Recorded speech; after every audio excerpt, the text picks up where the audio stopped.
আসসালামু আলাইকুম। সেই খাঁচাটি আজকে মডিফাই করব। এই ভিডিওটা আগের করা ভিডিও। একটি খাঁচা সম্পূর্ণ ঠিক আছে, আরেকটি খাঁচা এক পাশে 3 ইঞ্চি কম, আরেক পাশে 3 ইঞ্চি কম। এই খাঁচাটি এর আগের ভিডিওতেও আমি দেখিয়েছি, কিন্তু ওই দিন আর এই খাঁচা মডিফাই করার মতো মন মানসিকতা ছিল না। আজকে ইনশাল্লাহ এই খাঁচাটা মডিফাই করব।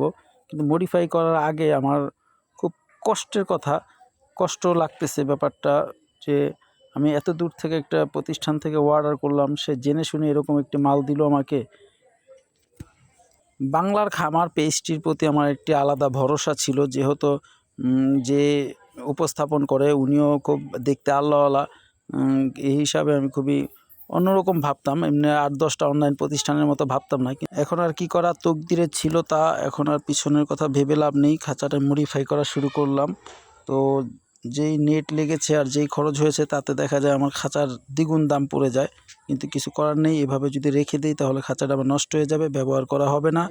তাই কষ্ট হলেও নেটটি মডিফাই করে ভিতরে তিন ইঞ্চি, শুধু যদি 3 ইঞ্চি ভরাট করতে যাই তো খাঁচাটা মজবুত হবে না। তো ভিতরের পুরো ফ্লোরটা এবং সাইডে যে 3 ইঞ্চি গ্যাপ আছে, এই 3 ইঞ্চি সহ আমরা ভিতরে নেট বসিয়ে দেই। আর উপরে শুধু যে 3 ইঞ্চি গ্যাপ থাকে, ওই 3 ইঞ্চি নেট দিয়ে পূরণ করে দেই। আর যাতে খাঁচাটা মজবুত হয় তার জন্য আমরা বাঁশের ফ্রেম দিয়ে ভিতরে ঠেকনা দিয়ে দেই, যাতে খাঁচাটি একটু শক্ত হয়। যেহেতু দুই পাশে 3 ইঞ্চি কম, খাঁচাটা শক্ত হওয়ার সম্ভাবনা কম। এটা হলো পিছনের পার্ট, যেই 3 ইঞ্চি বাকি ছিল 3 ইঞ্চি পুরোটা কাভার করে দিয়েছি, আর সামনে 3 ইঞ্চি কাভার করে দিয়েছি।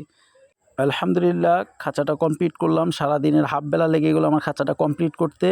আমি এই ভিডিওটার মাধ্যমে বাংলার খামারের প্রোপাইডরকে একটি মেসেজ দিতে চাই, সেটা হলো ব্যবসা সম্পূর্ণ হালাল এবং সুন্নত একটি আয়ের উৎস।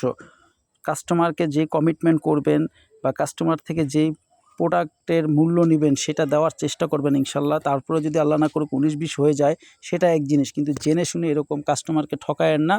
আপনার ঠকানোর কারণে আমি যে আর্থিকভাবে ক্ষতিগ্রস্ত হয়েছি, এজন্য আল্লাহ তাআলার কাছে আপনার জন্য দোয়া করি, আল্লাহ পাক আপনাকে হেদায়েত দান করুন, আমিন।